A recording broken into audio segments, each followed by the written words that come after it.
Most golfers cast the club and lose all their power, not because of their hands, but because of one terrible move in their backswing. Fix this and you'll finally start compressing it like a pro. You'll learn the #1 cause of casting the club, how to fix it with a simple move to create real lag, and a drill to help you groove this feeling for good. Stay locked in because the mistake I'm about to show you is what's holding back your entire downswing. So what exactly is casting the club? This is when the angle created by our lead arm and the club shaft is released earlier than we would typically want it to, and it can ruin your ball striking. When these wrist angles are held later, you tend to impact the ground much later, and you tend to get the club working more downward.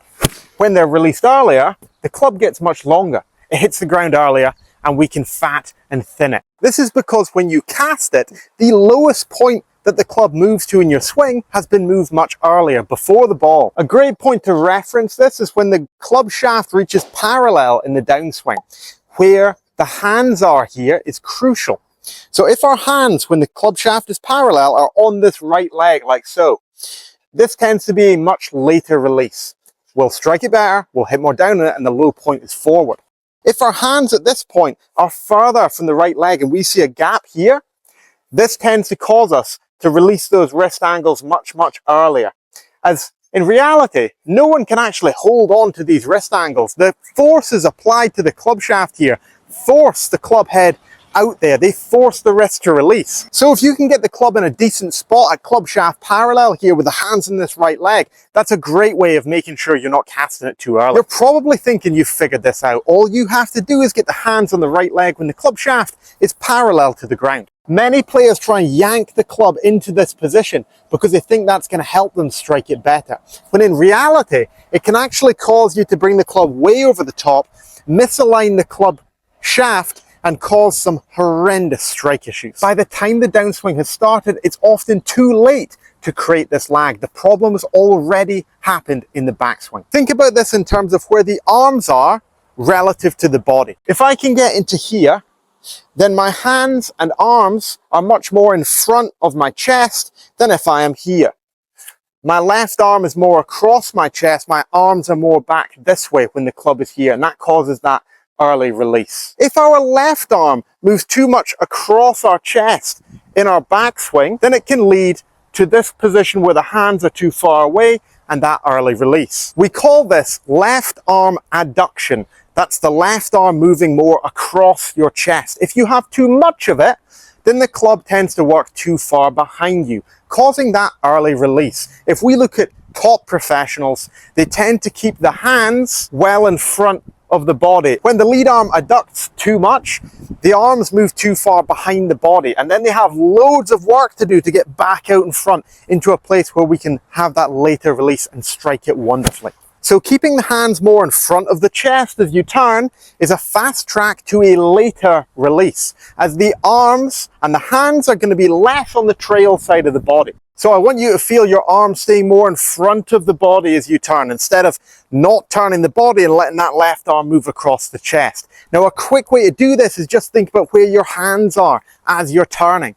So if we swing here and we keep our hands directly in front of our chest here, so right in front of the center of my sternum, my hands are really nicely in front of my body. My left arm hasn't adducted that much at all, and it's going to be really easy to bring this golf club back into that wonderful spot here where we can strike it exceptionally well. So can we keep our hands in front of the center of our chest as we are turning? Do not let your hands work behind your chest. Try and keep your chest ahead of your hands. Make some slow swings, just trying to keep your hands ahead of your chest. And you can check it just by pausing in your backswing and moving your hands close to your body. Now you'll probably feel as you do this that your arms are a little bit straighter, and that's fine because you're using more of your pivot to move the club back as opposed to using your arms quite as much. You'll find that your hands tend to work out further from the body. You'll create more width. Now this can be a difficult sensation to work on, so I'm going to give you a drill that's going to allow you to lock this movement in. Grip the center of the shaft of your club, and we're going to place the grip of the club right against our belly button like so. I'm going to place my hands on so that they're fully extended, my arms are fully straight here. And all I'm going to do is turn my body keeping my hands directly in front of my belly button, not allowing the grip end of the club here to move off the belly button. So we're turning here and we're feeling that our arms, they're not really doing anything. They're just staying exactly as they start.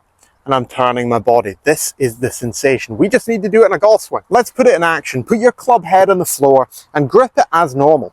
And we're going to make some half swings here, trying to recreate that same feeling in our golf swing. So we're going to move with the body here, not allowing our hands to move back of our middle. So what you should find is as you move, if we bend our arms, they should bring right back into the chest. Whereas if you've moved that left arm too much across the chest and moved the arms more than you've turned the body, you'll find that if you do that and we bring our arms back in, they're not going to hit the center of your chest. They're going to hit somewhere behind there in your right rib cage. Get really comfortable with this with little swings first, trying to strike the ground.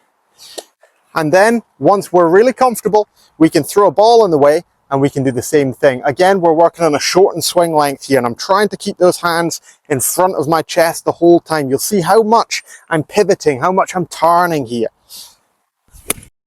Let's recap. If you're casting the club excessively, it's likely because your lead arm is moving too much across your body. Keep your hands in front of your body and turn more with your body than you travel with your arms, and you'll clean up those strikes in no time. If you enjoyed this, subscribe so you never miss a free lesson, and check out the description and pinned comment for free training and coaching to take your game to the next level. If you want to keep improving, check out this video on 5 scoring mistakes wrecking your game. Thanks so much for watching. Have an incredible day.